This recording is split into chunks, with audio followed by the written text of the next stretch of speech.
want to thank the Office of Energy Development for all of their efforts, and the county for deciding to do these workshops and partner with OED and CERTA. When they actually came to us a couple months ago and said, hey, we've been tasked to do this education series, would you like to be a part of this?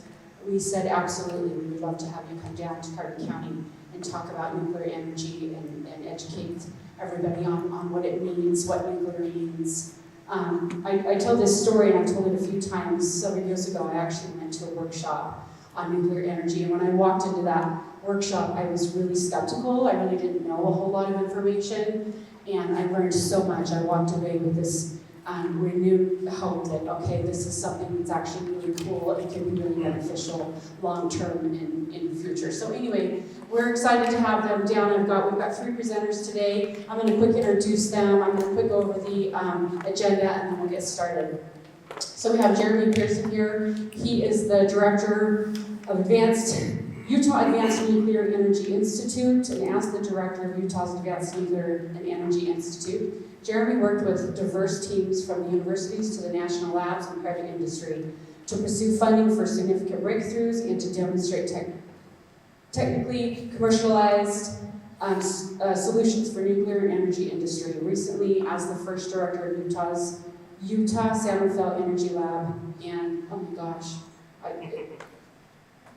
it's a scramble. I got this off of LinkedIn and I didn't get everything. But anyway, we're excited to have Jeremy here. He did work for the San Rafael Energy Lab, so I'll let him say a few other things. And then we have 2 people here from Valar. We have Harry Hansen and DJ LeClear. So Jeremy works in government and external affairs for Valar Atomics. Prior to joining Valar, he was deputy director at the Utah Office of Energy Development. He has extensive experience in state energy policy, energy technologies, and research, and project management. He was instrumental in bringing Valar Atomics to Utah. And then DJ is the health physics manager for Valar Atomics. He protects workers, public, and environment from the effects of radiation while also utilizing the benefits of radiation and nuclear science. And then last, we have Luke Higgins here. He's the Senior Director, Infrastructure and Government Relations at High Tech Solutions. Luke specializes in infrastructure oversight and government liaison activities. At High Tech Solutions, Luke is responsible for infrastructure initiatives and government relations. His background includes experience at Boeing, where he served as a manager managing resources and coordinating team efforts. He also spent 8 years working with General Electric, Hitachi, working on nuclear reactors around the world. So I'm going to turn the time over to Tracy Rees from the Office of Energy Development. She's going to kind of explain how this initiative got started, and then we'll go ahead and allow our speakers to present. And then we do have some note cards on your tables. If you do have questions at the end, please write them down. We're actually going to put all of your questions into a bucket, and we're going to just get through as many as possible before our time's up. So, here we go. Thank you. Thanks for coming. Carbon County, thank you for being here tonight. My name is Tracy Rees. I'm one of the Deputy Directors of the Utah Office of Energy Development. And the reason we're here tonight is to talk to you about our statewide nuclear education and community outreach campaign. So why are we doing the campaign? In 2024, Governor Cox announced Operation Gigawatt. That's an initiative to more than double the state's electrical generating capacity and build entire domestic supply chains for those energy systems. And the reason we're doing this is because energy needs are changing. We have growing population, we have increased electrification. At the same time, we're seeing some of our reliable 24/7 baseload resources be retired. So if we don't start planning now, we're going to reach a point where our energy supply cannot meet our demand. So we're being very forward-thinking in doing that. And we knew that we already have a diverse energy portfolio, and Utah remains committed to its any of the above energy approach. We have just about every energy resource you can think of. We want to develop those resources further, but to meet the demand, we're going to need more energy resources. So under Operation Gigawatt, some of the resources that we're looking at are battery storage, geothermal, natural gas, and also nuclear. We knew when it came to nuclear that people were going to have questions, and those questions weren't going to be the same for every community. Some people were going to have questions about safety and regulation. Some communities are going to have questions about milling and mining. So we wanted to go to every community and find out what are the questions that your community members have, and how can we best bring subject matter experts in and engage them so that they have access to the information they need. What we really want to do is provide you the tools and the toolkits you need as community members to have informed and elevated conversations when developers are thinking about potentially bringing projects to your area. So we're doing this in all 29 counties across the state. We're also working with our tribal community members to make sure that we're getting their questions answered. And this initiative started probably in February. This is our second of 3 events for your county. We've done an event in Summit County, we've done one in Grand County, and next week we're going down to Wayne County, so we are going across the entire state to do this. Tonight we do have some experts from industry here. We're not here because we're here for developers. We're here so you have the tools and the resources you need to have that informed and elevated dialogue. But you're going to have questions about industry. These people have projects in Utah that they've brought here, and we want you to have access to them, to ask them, well, why did you come here to Utah? And what is your project? And what is the potential for our community? And what does it mean for us? So that's why they're here tonight, is to talk to you about share their expertise on their technologies, what they're here for, and what it can mean to your community. And I appreciate you all being here. I hope to see you at the 3rd event. We have one more. This is our 2nd in the 3 series, so please come. Make sure that you join us for all 3 of these. You're welcome to come to any event, and we will be posting the videos of these events online later. So if you want to go back and review and rehear something that was asked or said, you can do that. And I'll go ahead and turn it over to our speakers.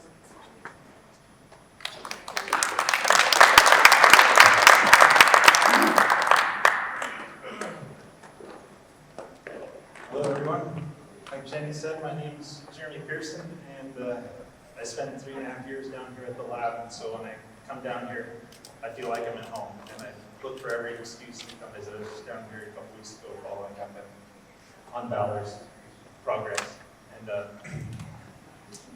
for those that know me, I get excited about the nuclear waste, the backside of the fuel cycle. So when I got asked to talk about the front end of the nuclear fuel cycle, usually I think that's the boring side. But this is quite fun putting these slides together, so I'm excited to share it with you. In general, it looks like, there we go. All right, Shannon. Let's see if you're still getting that up.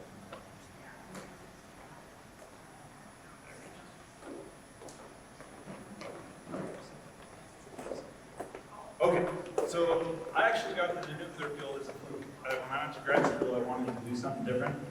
And so when I was at UC Irvine, and they have a nuclear reactor there, and I was obliged to enter a nuclear energy lab, I kind of thought to myself, this is going to be really fun to learn, but I don't know if there's going to be any jobs in it. And so it was really kind of a crisis for me. I come to find out, 10 years later, it's actually a really good field to be in, so things are going just fine. But also confirmed as I studied that this is a really fascinating field to learn about. And so we're going to talk about, in my slides, the front end of the nuclear fuel cycle. I wanted to approach from the angle of just humans using metals and minerals in general. Does anyone know humankind, the first metal that humans used? Okay, just to be a little interactive here. Anyone want to shout it out loud? Iron. Well, actually, that's not so that's a sneaky answer. So I'm thinking of one other one. I'm thinking of another metal. Copper. Before copper. Before people even knew how to process or do anything with metals. Lead. Not lead? Okay, a lot of you are wearing it tonight. Is that your gold? Yep, gold, because it exists naturally and you can just pull it out of the ground. So gold was the first metal used. Iron was used because, does anyone know what this is? A meteorite. So people found meteorites, and they crafted, this is Tutankhamun's sword, which was made from a meteorite, they think. Some meteorite beads, even a meteorite axe. So, okay, so first gold, then iron, but only in meteorite form. What was the next metal? Does anyone recognize these ores?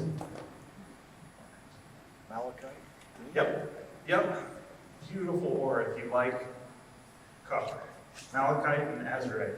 So the first ore that humankind figured out how to smelt, you take it from the ore form, and you make it into the metallic form, was copper. So then we progressed, we started figuring out how to use other ores. So here we go. So uranium ore was discovered.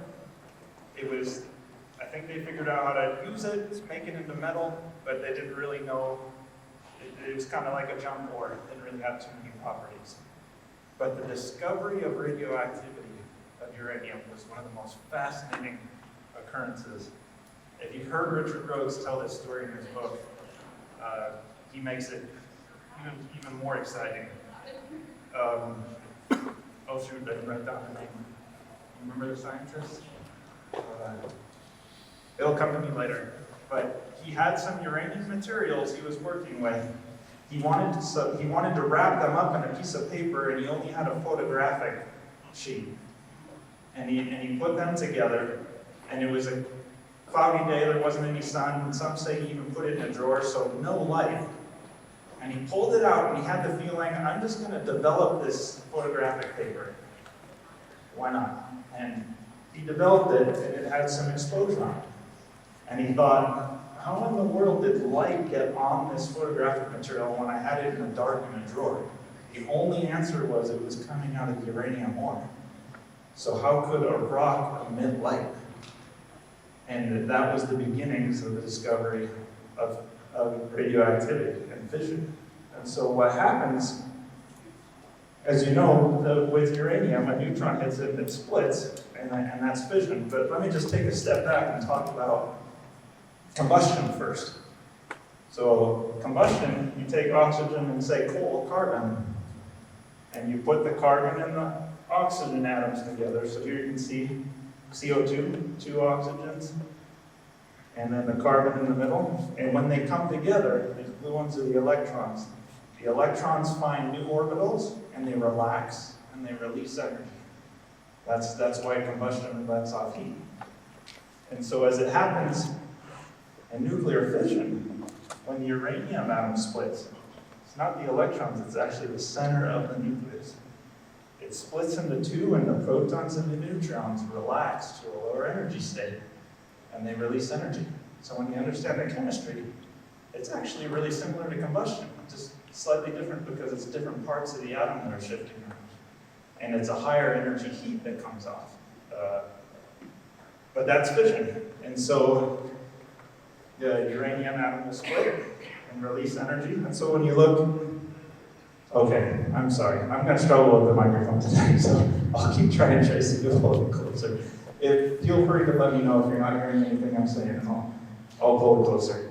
So I love looking at the examples of the power plants. So you're all familiar with your coal power plants. You got a big chamber where the coal's combusting, and you put water through, and it boils and spins a turbine that turns the generator and makes electricity. A nuclear power plant is pretty much exactly the same thing. You take that uranium rock that's splitting and releasing energy, the uranium atoms that is, you put that hot uranium in your unit and put water through the boils, turns the turbine, turns your generator, and creates electricity. The nuclear reactors that are most common today actually have a secondary loop. That's pretty simple too, but this is the one that looks most familiar to our coal unit. So in my next slides, I'm just going to talk about, well, how do we get that uranium to put into the reactor? Let's see if I can turn this without bending anything. Okay, any questions up until this point? Okay, so we all know, or you may know, Energy Fuels just down the road. So the first part is getting that uranium out and turning it into a material called yellowcake.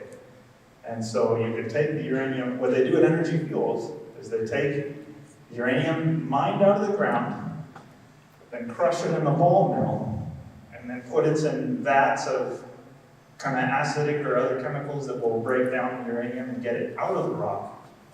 And then you can make a pure uranium yellowcake that goes on to the next step. There's more advanced processes of getting uranium out of the ground where we don't have to mine it, and that's called in situ leaching. So you set those chemical units up on the surface, you pump the chemicals down, you go through the uranium ore underground, and it dissolves and pulls the uranium out, you bring that back up, and then you make yellowcake. So that's the first step. Then another part, what I didn't mention yet because I didn't want to make it too complicated, but there's two forms of uranium, 235 and 238. And this is the one that likes to split. So you want to have more of this in the reactor.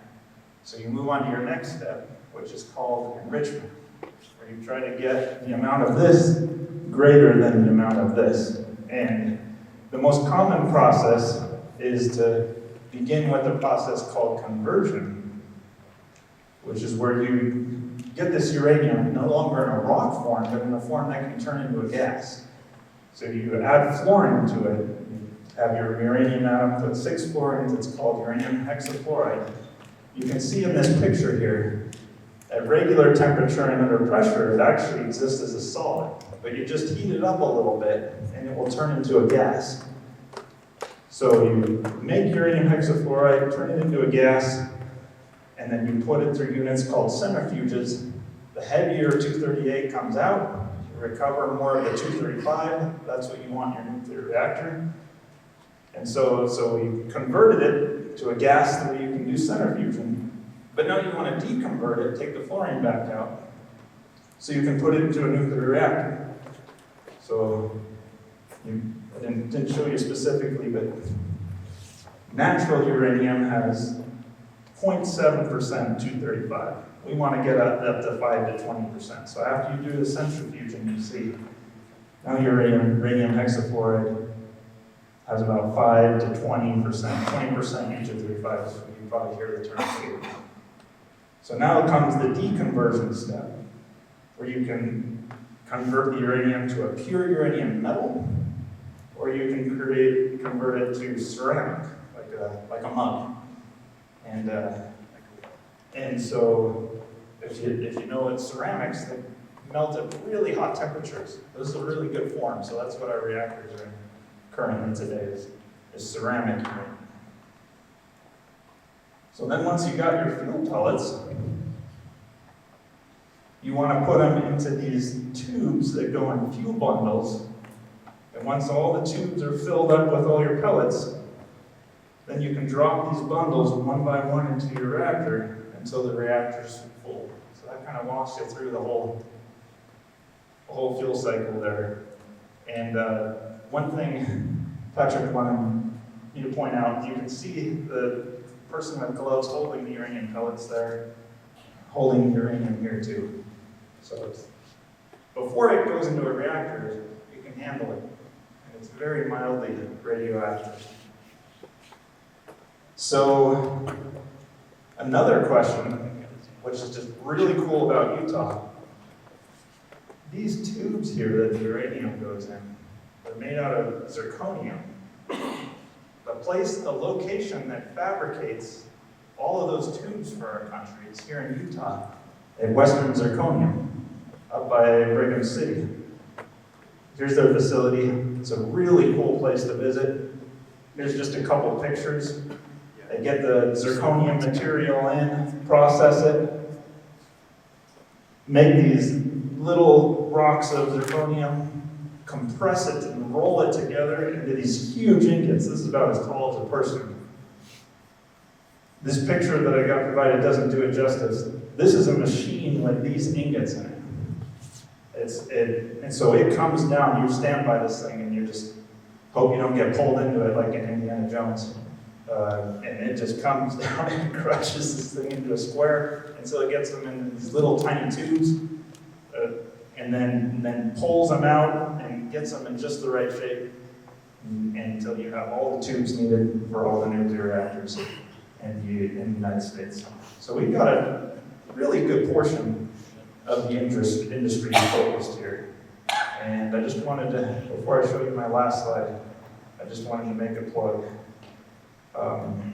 When it comes to opening up reactors, refueling them, doing maintenance on them, we've got the best team in the country here with high tech. Who does that? Who you hear from Luke in just a second. So summarizing everything together, we got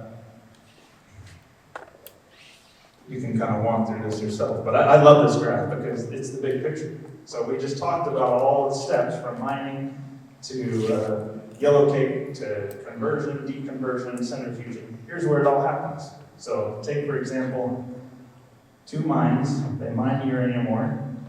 They send it to White Mesa Mill to do yellowcake production. Then it goes over here to Honeywell uranium to get converted into hexafluoride. And it comes back to New Mexico to do the enrichment and the centrifuges. And then it will be deconverted back to the ceramic fuel, or it will go to one of these 3 locations to be made in the fuel, and then combined with the tubes coming from Western Zirconium in Utah, and then shipped to reactors across the country. So that's the front end of the nuclear fuel cycle.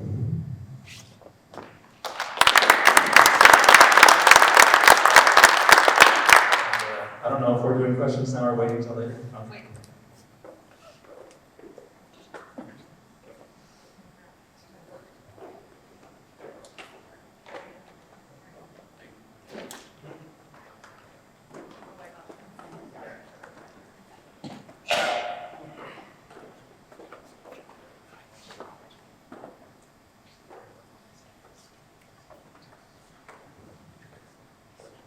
Okay, thanks for having us, guys.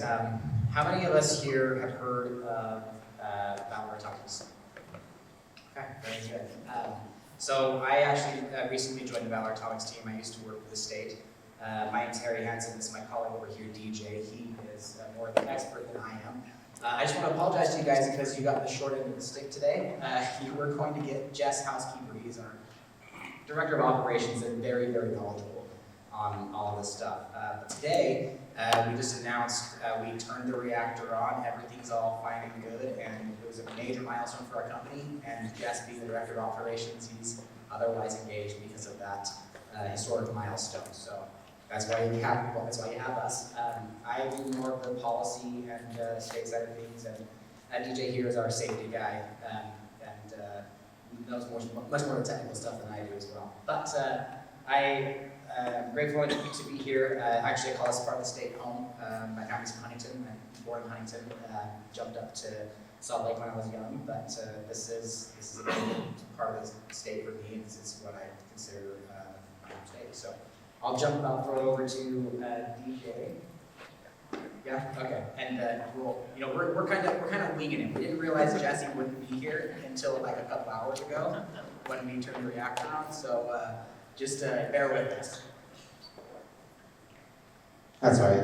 Well, I'll just get by without the video. I know that Jess likes. I've been actually to his presentations many times, so I know that he loves to show these videos. I don't know if anyone's seen the videos that we have. They're really exciting. Basically, showing what it took to get to where we are today, and that incredible milestone we had when it came to turning on our reactor. But I recommend maybe afterwards going and watching those videos. They get me pumped up every single time. But I think that was a really good primer to the presentation for this, really talking about the fuel cycle and then taking that fuel, putting it into the fuel assemblies in those tubes. And ours is a little different. So I can show you kind of where the Valar reactor takes a different turn from the typical ones that we have around the country. Typically, we have the pressurized water reactors. That's a majority of them. Those fuel assemblies that you saw there came from pressurized water reactors, as well as boiling water reactors. And those are all cooled with water, and they are moderated, which just means the neutrons are slowed down in order to allow them to interact with the uranium and create that power with water. Now, Valar's reactor, it is what's called a high temperature gas-cooled reactor. So instead of water, like all those other reactors throughout the United States and throughout the world, really, we, instead of using water to cool, we use helium to cool our reactor. So it's a gas, and we just basically pump that helium gas through the reactor.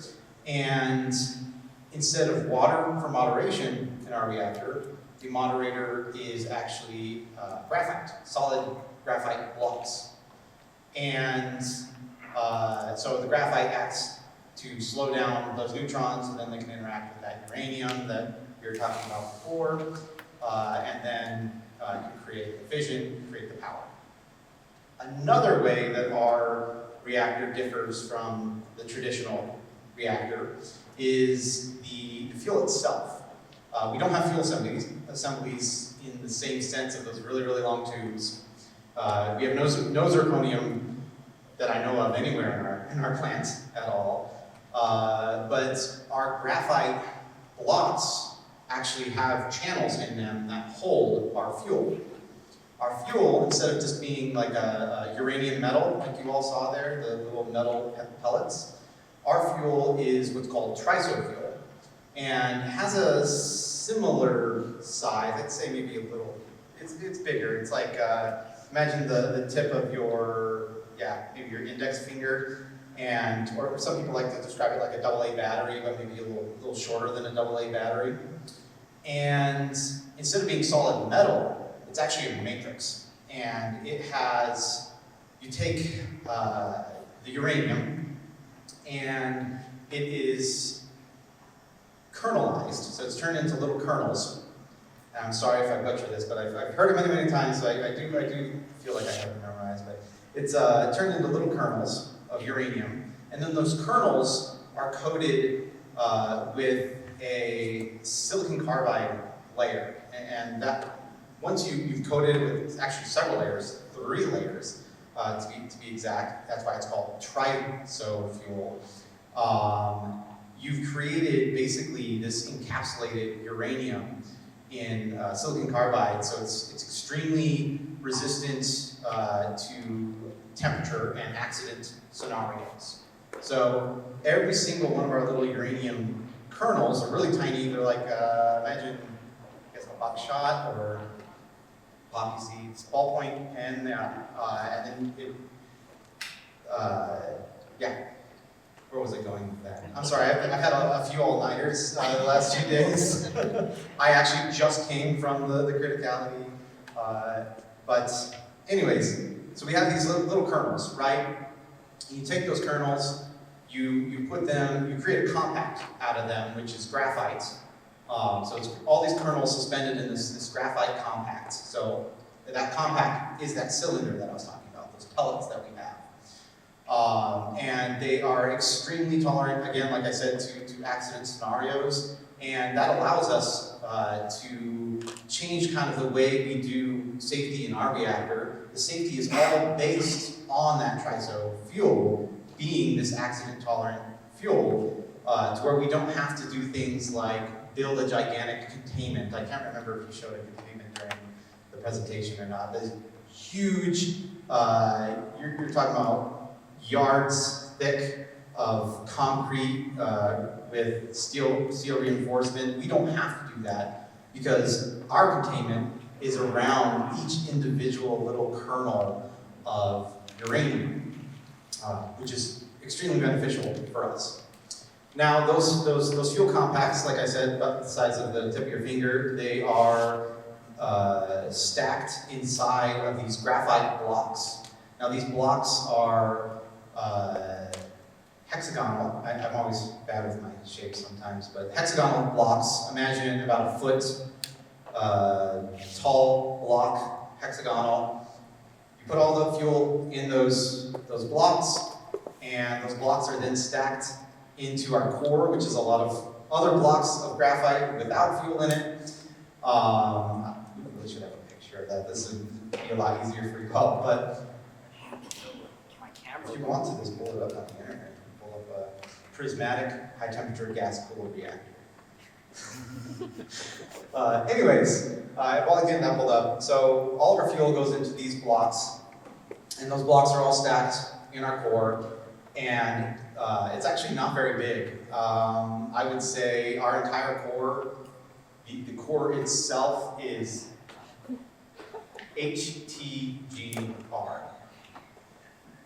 There we go. There we go. Sure, I mean, that shows the blocks there. Okay, yeah. You want to just bring up this picture here. But this actually shows those.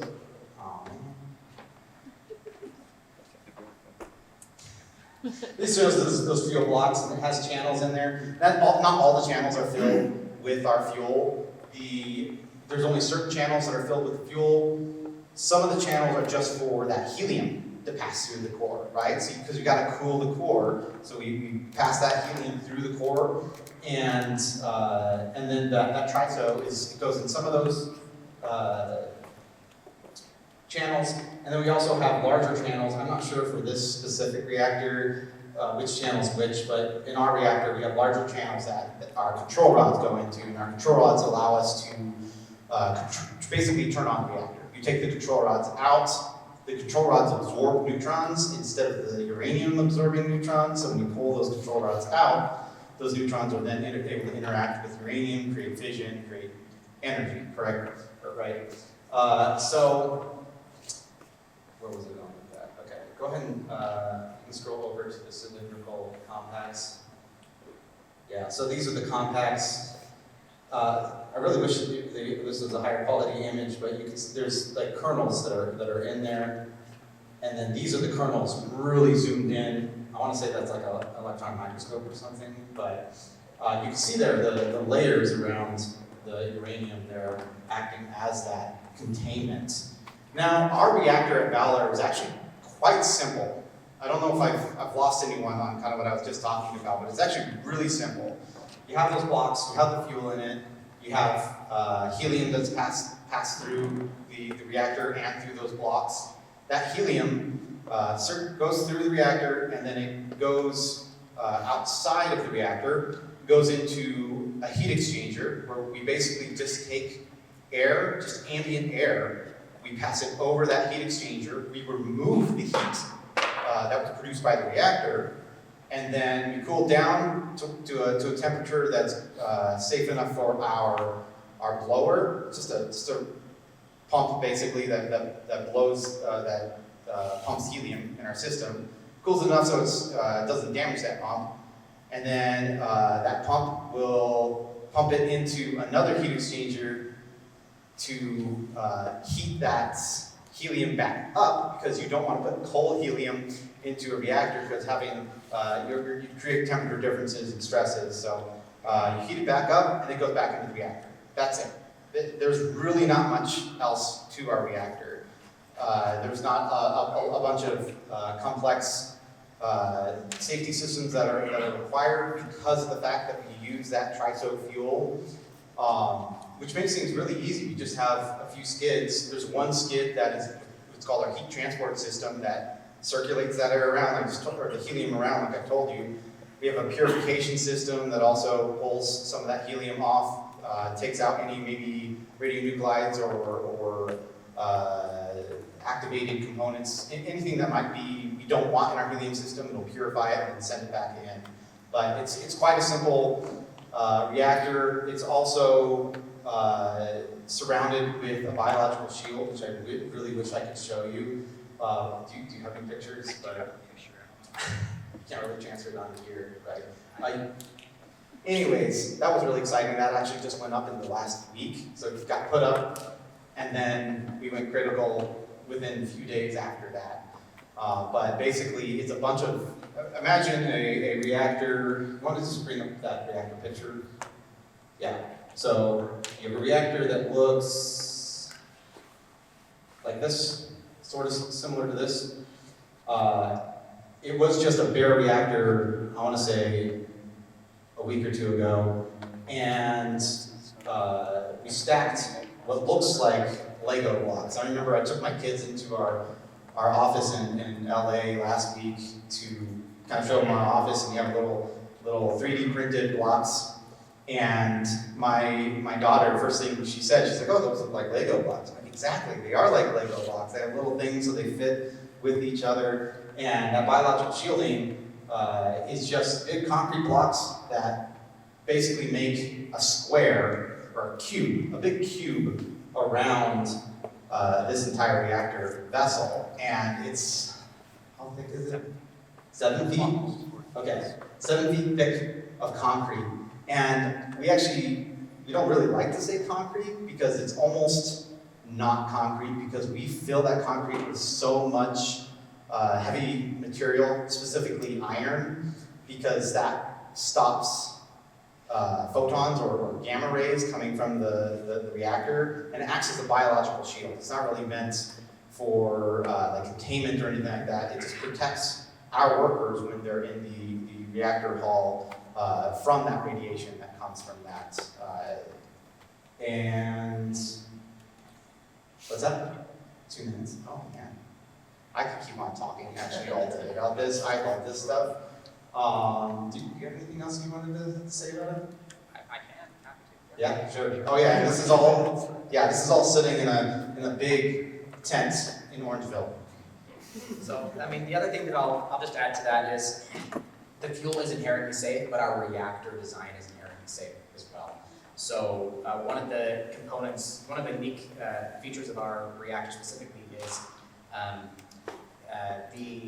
it's boron rods, correct? Yes. Okay, so the boron, we have it's sitting inside the reactor. And as long as the boron is inside the reactor, you cannot achieve nuclear fission at all. It stops the reaction completely. If you raise those rods outside of the reactor, that's when the nuclear fission can happen. Now, what we do is we use an electronic motor to pull those rods out to achieve criticality, which is what we did today. And it's very minute. We're moving these rods 1 millimeter at a time. So that's how very cautious and sure we are being with what we're doing.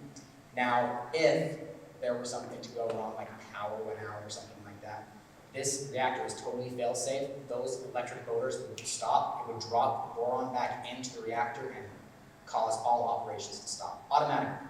The thing that would have to fail in order for our reactor to actually fail is gravity. If gravity failed, we have bigger problems than ever, right? So that's inherently the design of the reactor. Very safe. The fuel, again, very safe. Our CEO and my direct boss, likes to say our reactor is kind of boring. It doesn't really do much. They call it like the Toyota Camry of nuclear reactors. I mean, it's going to be your reliable, your efficient, long-standing, safe vehicle that's going to last for a long time. So that's kind of our reactor, and that's just one advanced reactor design. There are multiple advanced reactor designs out there that are much more efficient and more advanced than the traditional light water reactors. Just to kind of give you an idea, those big nuclear reactors that you guys are familiar with were originally designed for nuclear submarines where there's a whole lot of water. Well, our reactor doesn't need a whole lot of water, so we didn't design it having needed water, which is obviously really helpful in an arid state like Utah. So we don't have to have those features or those concerns with our reactor, and many of the advanced reactors are designed the same way. They don't use that same element of water. So I think we're at time, unless there's anything else that you think we missed. I'm sure the questions are coming. Okay, great.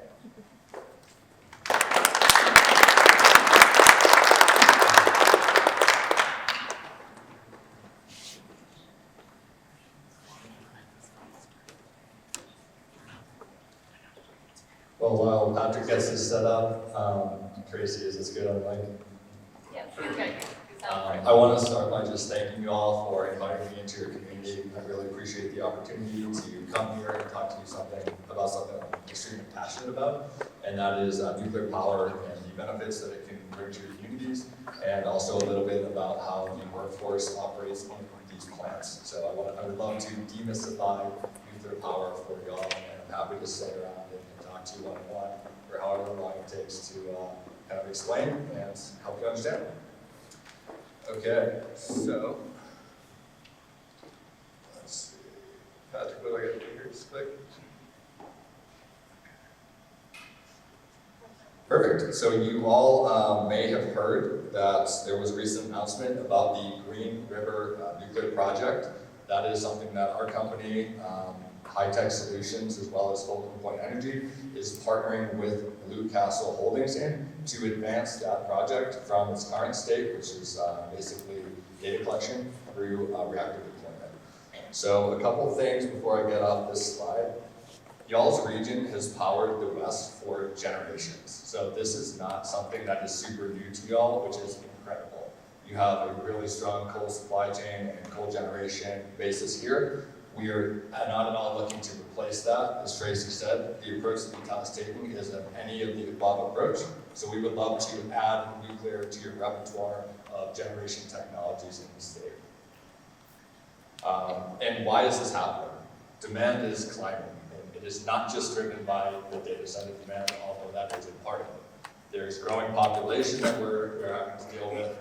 Our old grid is being retired partially or forced up by certain political parties.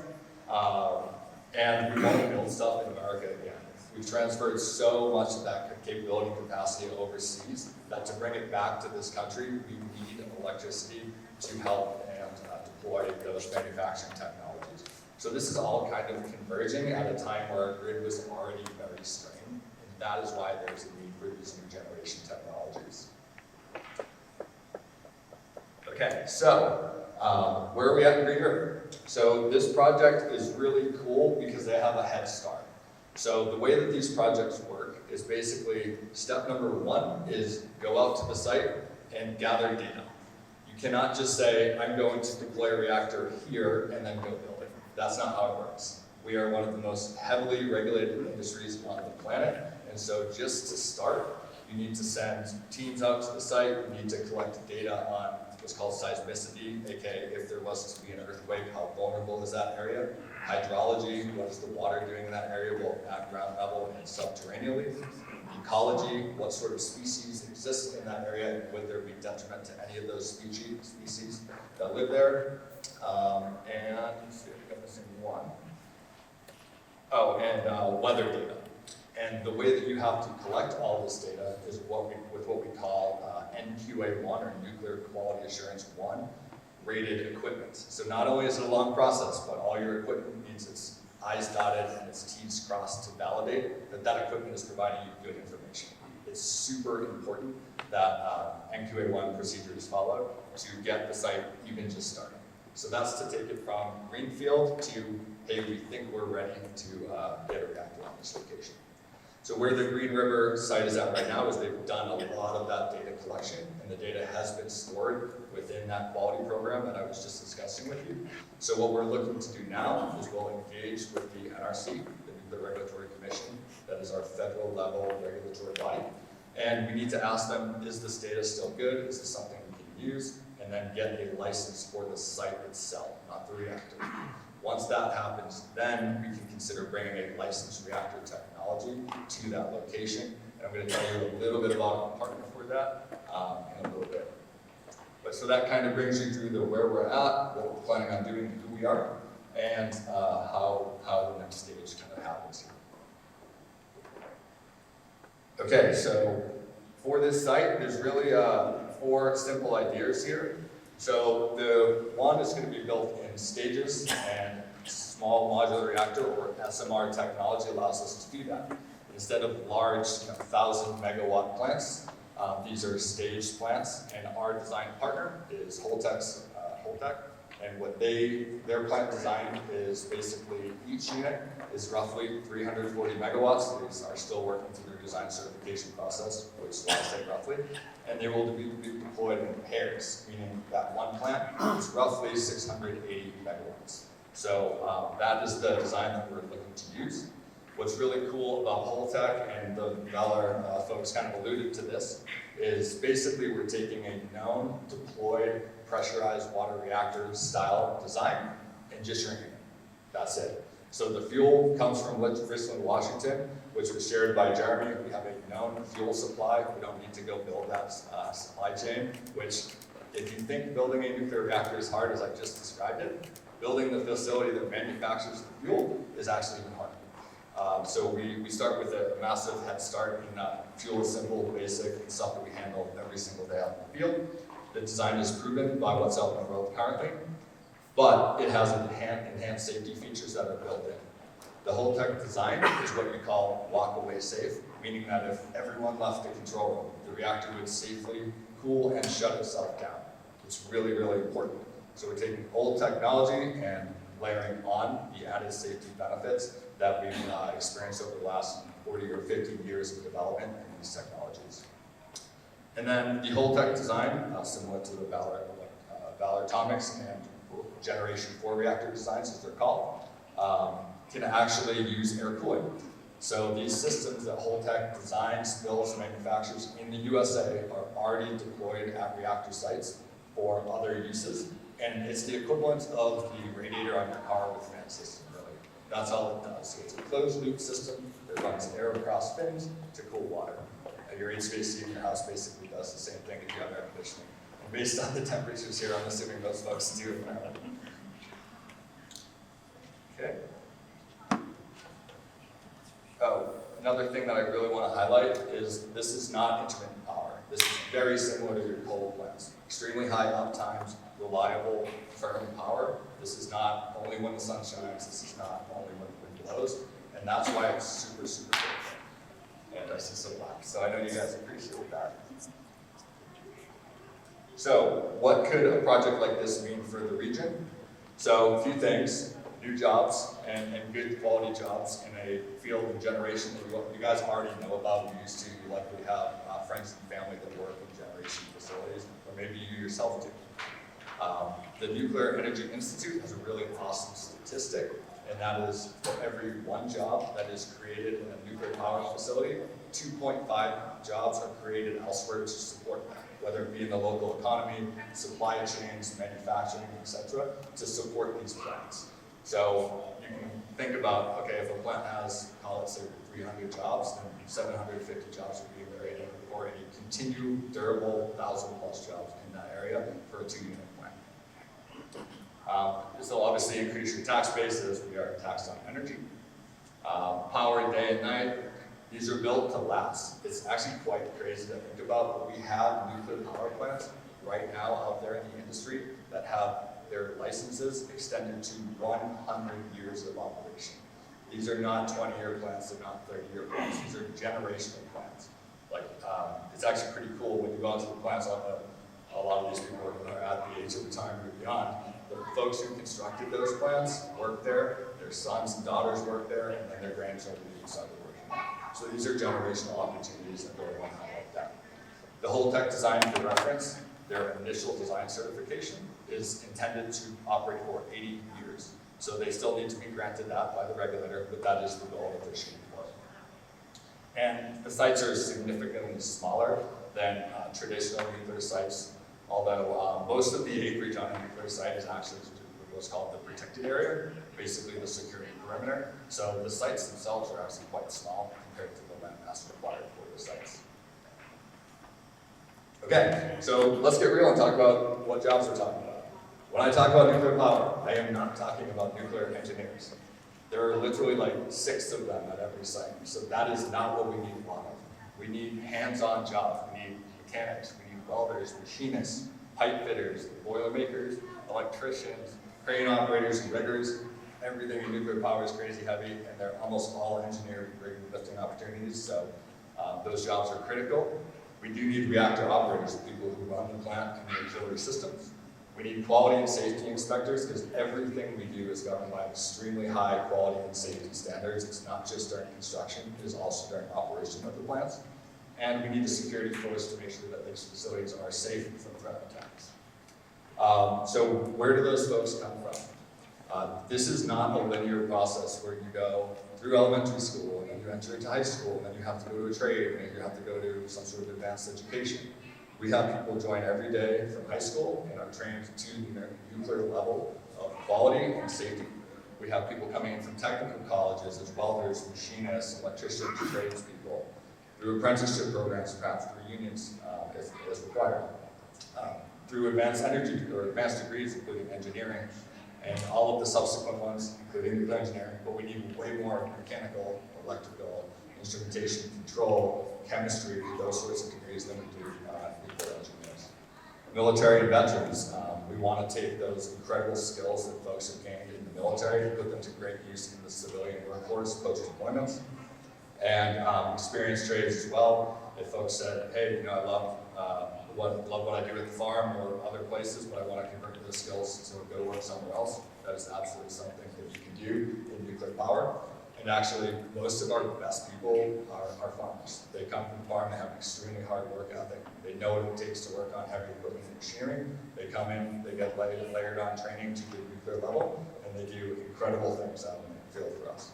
So my favorite people in nuclear power came from that background. So that allows you to create jobs for your children, and so that folks can stay in these communities and aren't exported out of these communities.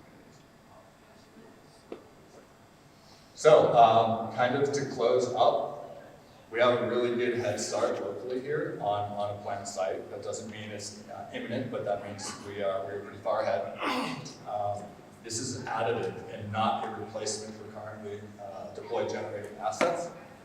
And this provides some really awesome local benefits that I would love to continue to share with y'all. I'm looking at Patrick, and that reminded me I forgot something. So, it's inevitable that when we talk about nuclear energy, we need to talk about nuclear waste. In this country, the nuclear fuel cycle is not closed, meaning we do not currently perform reprocessing, and the federal government has not determined a long-term plan. But that does not mean that these are waste dumps of some way, shape, or form. The waste in the form of nuclear fuel is safely stored at the reactor site, and equipment that Holtec's designs, licenses, and deploys currently around the US and around the world. These systems are passive, meaning you don't do anything. You load the fuel, you weld the canisters shut, they go and sit on an extremely flat pad out in the yard, protected by the security force, and that is where they currently stay. The DOE is continually working on solutions to solve for the back end part of the fuel cycle problem, and I really hope in my lifetime we can see the US catch up to some of our first world competitors in places like South Korea, France, England, and we can actually bring reprocessing technologies that will allow us to harness the energy that's still available in what we all consider waste. I actually hate that term because there's still like 90% of the fuel bundle that is utilizable for things like medical isotopes, rare earth metals, uranium reprocessing for other reactor styles. So there's still a lot of good stuff in there that we just do not currently harness. So I think that is all I have. Thank you so much.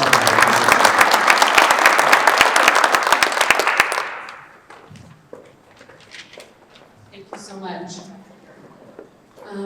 We've asked if you have questions, if you would write them down, and we're going to get through as many as possible. We've got about maybe 15 minutes. But I want to thank our presenters, Jeremy, Harry, OJ, and Luke. I also want to mention, like Tracy said, that these videos will be on the website, energy.utah.gov, if you want to write that down, energy.utah.gov, along with some frequently asked questions. So if you want to go on there and learn more about what we're talking about, that would be great. And again, thanks for being a part of this opportunity, this educational opportunity. We're excited to have these guys here, and again, we'll do one more next month. So, do you want to go ahead and pull them out?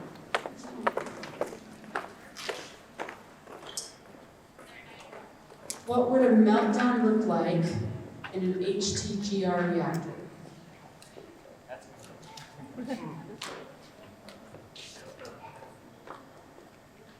Thank you. So, an HTGR reactor, this is a huge difference between the reactor design that we have and a pressurized water reactor, which I want to emphasize here. Pressurized water reactor, it's an extremely safe reactor. But one of the big differences is when it comes to the mechanisms that lead to a meltdown. The fact that we have it in our TRISO fuel is what prevents that. In like a meltdown scenario in a pressurized water reactor, it's the water interacting with that zircaloy cladding at certain temperatures, higher temperatures. That silicon carbide coating that's on those kernels, it can resist much higher temperatures than would occur basically in our reactor. And one of the really cool things about our specific reactors, we've tested this. We've been able to do a simulation of basically a scenario that would have potentially caused a meltdown and maybe a different style reactor. We took it to those extremes and showed that it's fine. It's able to withstand those temperatures. So basically, it's the inherent safety of our TRISO fuel which prevents a meltdown from happening.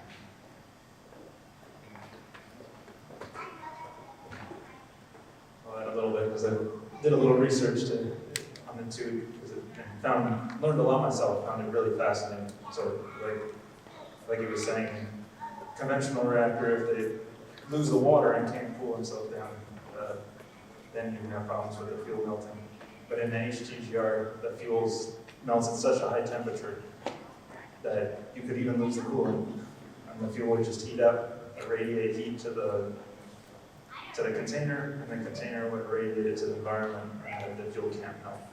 But there isn't really a scenario that it can get hot enough to melt. And it's actually been estimated through calculations, once you get about 300 gigawatts or some certain size, then it can't get the heat out fast enough, and it could melt, but smaller than that. Theoretically, it's not possible to melt it, and that's theoretically, but they've actually built them and tested them. And one test that was just recently done is China built one of these just a couple of years ago, ran the test, completely turned it off, and the temperature got up well below the melting point, and then just cooled itself down. And so these have been touted as reactors that can't melt, and it's been physically tested. Designed for safety. Okay, this one's for Valar. If the reactor was turned on today, then will the 4th still be a ceremony? Just symbolically.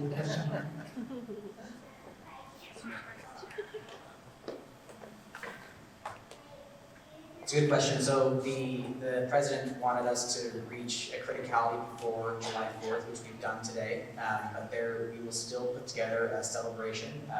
We're not done at Valar. We're going to do more than just reach criticality. We're going full power. And so I don't know what that means exactly because I'm not your technical guy, but he can tell me. Yeah, so what's really cool is, today was super exciting, going critical.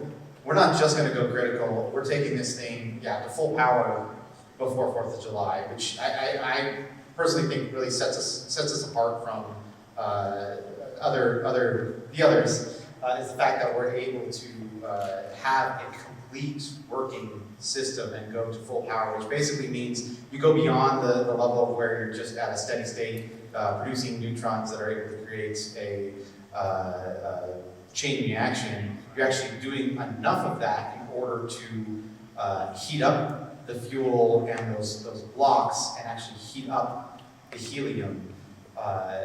That is producing power. And we're going to be going to 100 kilowatts is what our rated power is.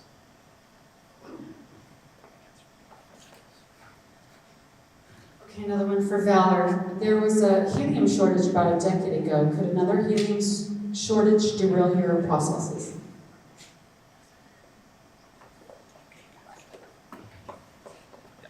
Yeah, so this is not like something where we just take like a bunch of helium, just pump it through and release it to the atmosphere. This is a closed loop system.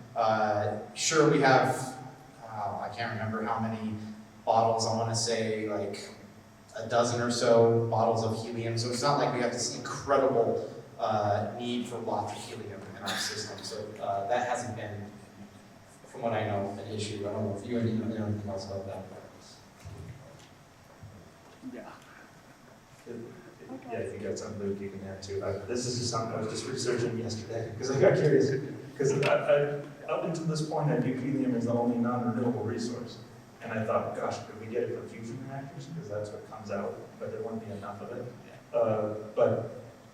So I looked it up online and just asked the question, helium comes from alpha decay, from thorium and uranium in the soil. And it's continually going in the atmosphere, so it has to be in the atmosphere, and then it goes into space. So there must be a balance in the atmosphere at steady state. And that's what the research confirmed. There's always going to be helium in the atmosphere, and it'll take a little bit more energy than we can always pull it out. So we're actually never going to run out of helium. It's just going to take us a little bit more energy to get it out when we can't get it from natural gas flows. That makes sense. So this other question was on helium too. What is an alternate cooling option?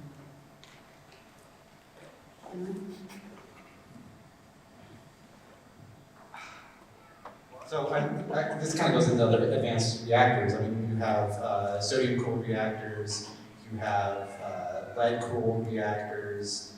What else? I mean, obviously water is another option. Yeah. You mentioned Kairos, they're similar. Yeah, Kairos uses, they use triso fuel as well, and they have, salt, and the triso is actually, it's like a bed, right, the fluid bed, so it's using the liquid salt as a coolant. I can't think of the other type.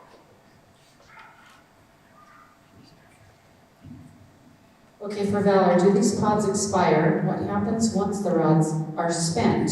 Is the process similar to conventional rod recovery? So yes, I mean, they do get spent at a certain point. And it would be a similar situation as my colleague here, I can't remember his name, I'm sorry. Luke mentioned here. Sorry, I was distracted trying to come up with my own presentation, but it would be a similar situation where they would be basically sitting there waiting for something to be done to them. And in my opinion, I love how you mentioned how you don't call it waste. It's only waste if you waste it, because this is something that's absolutely usable, and that's what I would prefer to be done. Yeah, right now, federal law prevents us from repurposing that fuel for other uses, and until that changes, we can't do anything with it. I mean, we can technically, and scientifically, we can do a lot with it, but federal law prohibits us. That's why it kind of sits there.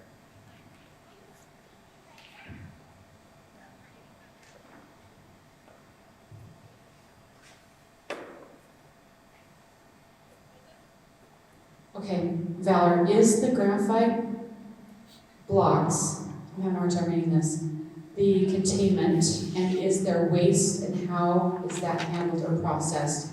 And then there's a side note that said, great presentation. I definitely answered that question. So graphite blocks are not the containment. The containment is the triso fuel that I mentioned. It's those little kernels of uranium with that coating over it. That is our containment. And it even has built into that fuel, I can't remember if it was in that picture or not, but there's even a little buffer area for any gases that are produced in the uranium, and any expansion of it, it allows for that. And it's all just self-contained in those little itty-bitty kernels. Hope that answers the question. Oh, wait, there was more. The waste. There is waste. So in any nuclear power generation, you're going to be producing waste. And this is actual waste, and I will call it waste, as opposed to using your fuel, which is not waste. But there is low-level waste that we would be producing, and what happens is, it's actually my job, so this is something I know a lot about, but we're basically collecting that waste. It's low-level stuff that you can handle, and we're basically putting them either in drums or boxes that are rated to be able to be transported, and they're transported to places like Clive, Utah, which they have a disposal facility there, and they dispose of it. It's something that happens every day around the world with nuclear facilities, not just in nuclear power, but in nuclear isotope productions, at hospitals. So yes, does produce waste and we take care of it. Yeah, and on nuclear waste, I feel like sometimes people think it's some sort of like green sludge or something. It's not. It could literally be anything from like hand tools that ended up with fixed contamination. When we go into contaminated zones, you wear like a Tyvek jumpsuit type thing. That becomes waste if they can't be cleaned. So it's almost like household type stuff that could be considered low level rad waste. It's not some mystic bathing fluid like Homer Simpson might play with or something. Okay, we have 4 more questions. Would the Green River project energy flow go towards the current infrastructure or towards the demand for data centers? So we don't have a power purchase agreement signed yet. That's kind of the next step. Currently, we're being approached by utility level folks. So folks like on the other side of the state lines that are requesting power, and so there's a lot of different ways to use this power. It's funny because a lot of people go right to data centers, and I don't blame them. It's very big in the news. They're heavy load required. I completely understand, but Utah has been turning away a lot of economic development opportunities because of lack of power that have nothing to do with data centers. Like up in Box Elder County, they had to turn away bread manufacturer because they needed like 50 to 100 megawatts of power, and the city could not provide that. Rocky Mountain Power could not provide that. So they lost those jobs and that economic opportunity in their city. So there's a lot of different ways that this power can be used, and it's really important that power is kind of the basis of our economy and everything we do. So we need to have enough power to continue economic development, and then also just continuing the way we're performing our lifestyles day to day, continue the trends of electrification for things like HVAC, and continue the trend of onshoring manufacturing and heavy industry to this country. Thank you, and you guys kind of answered this, but I'll just see if you want to add anything else. Does replacing water with hydrogen increase or decrease stability for the reactor?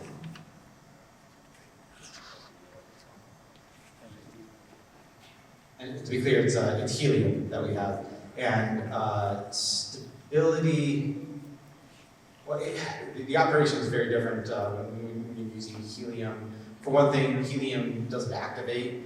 Water can activate the hydrogen. Water can activate, create tritium with that. Yes, thank you very much. That's perfect. Helium is already it's already gas, right? So you can't have a phase change in our reactor, which is really important. Again, not to harp on pressurized water reactors or boiling water reactors, but that phase change can create issues. So when you reach a certain temperature, water boils, right? And specifically pressurized water reactors, you do not want water to boil. So having helium, which it's already a gas, and we've already accounted for it, you don't have to worry about boiling in our reactor because it's already a gas. Thank you. For high tech, A1 Lithium and Green River has worked with USU Eastern to create a specific path for lithium extraction, education. Could you do the same for nuclear? Absolutely, and we're actually working on it. So our bread and butter, if you will, at High Tech Solutions is training workforce and deploying workforce out to operating nuclear reactors and nuclear reactors that are on outage. AKA that's when they shut down the reactor to perform fuel shuttles and refueling. And during that time, they also generally do major maintenance activities because the reactor is open and down. So it just makes everything a little bit easier. So yeah, we are absolutely planning on that. Keep your ears open and eyes peeled for some announcements that are soon to come on those educational partnerships, but we've been deeply engaged with Snow College, Davis Weber Tech, Weber State University, UMU, USU. We're trying to hit all the bases, and if there's any I have missed, please come contact me because I am the one that's personally doing that outreach, so it's not that there's somebody in some back office who could literally come say, hey, I would love you to reach out to my alma mater or these skill sets, and we'd be happy to engage. Okay, and then this is a 3-part question. How many reactors will be in carbon and Emory? What type of secondary businesses will be needed long term? And how many reactors does Valar have running today? And where?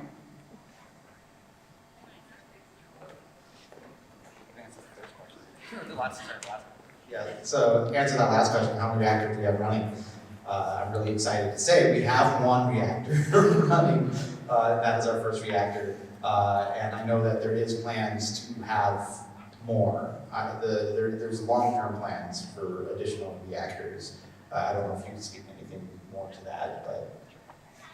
So one of the reasons why we feel like the Valar business model will work and is going to be beneficial for a community, whatever community we're in, is actually the most expensive part of the nuclear build is not the hardware.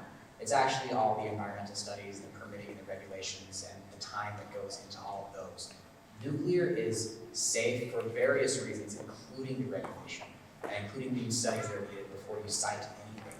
And so that becomes then the most expensive part of the entire operation before you get any technology in the ground. So what Valar's business model is to get one site permitted, studied, taken care of, and then put multiple reactors on site, and then use that to then generate power and sell to whomever it might be.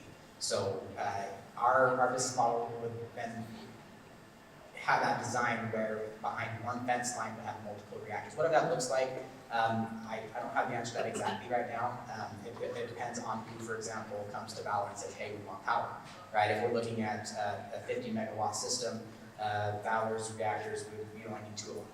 But if you want 500 megawatts, then I don't do math, so figure that out, 50, 500 divided by 25, whatever that is, that's how many reactors you would need, right? So that's kind of how we're setting it. I had it written down, went away, never mind. The Green River site specifically was originally studied for deployment of the Westinghouse AP1000 technology. That technology is 1,100 megawatts per unit, and they had a couple of units that they were siting that for, so that's about 2,200-ish megawatts. Similar to how Valar is discussing it, it completely depends on demand. We can't just build a very expensive asset that the power has nowhere to go. So we will scale with the demand to meet that demand. As I previously stated, the Holtec designed reactor is deployed in 2-unit pairs, and they are roughly 600 megawatts for both units. So that gives you a sense of the scope and size of those reactors. I remember what I was going to say. It was really important. So he was mentioning power, selling the power. We're not just talking about selling like electricity. We are agnostic to what you do with the heat that we produce, and that's actually a really another advantage of the high temperature gas cooled reactors. We can produce very high temperatures in our reactor just based off of the design of the tri-site fuel, and which can be used in industrial processes. So I just wanted to mention heat. Heat is what we're selling. Take that heat, turn it into electricity if you want, use it in industrial process, do with what you want to do with it, and we're agnostic to it. I just want to add one more thing I forgot to say in my closing slide that I think would probably be important for this audience is when it comes to the movement of nuclear materials, which can sometimes feel like it's something new that hasn't happened and then be very, very scary. And so part of what you see in that diagram is that we have materials from the ore to the yellow cake to the UF6 moving daily on currents across the country and very regulated and controlled transportation.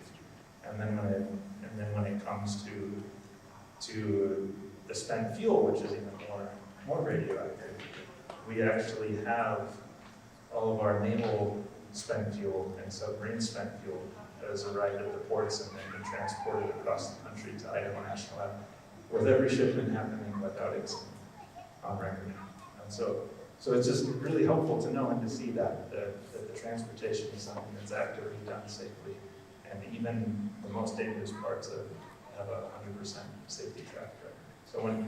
So in our community, as the nuclear industry grows, you might feel safe when it's on site, but then when someone's ever going to move it, you can get nervous. So it's good to know that we have that historical experience and track record of moving this material safely. Yeah, in the testing that is performed on those systems that do those movements and storage, they basically put a big steel rod on a rail system and shoot it at the container counters to mimic missiles or aircraft strikes. So that's the level of testing and impact these things are rated for. If they're not delicate, they're heavy steel, concrete, and they're literally built to take an impact from an airplane. Okay, well, thank you so much. I think we've kept you here. I think Commissioner Jensen and Commissioner, do you want to say a couple things too? I just wanted to say one thing. In our county, efforts to try to bring new industry here, we've had a lot of industries look here, and they've had to go away because there was not sufficient power available. So having these opportunities, I think, are critical for us.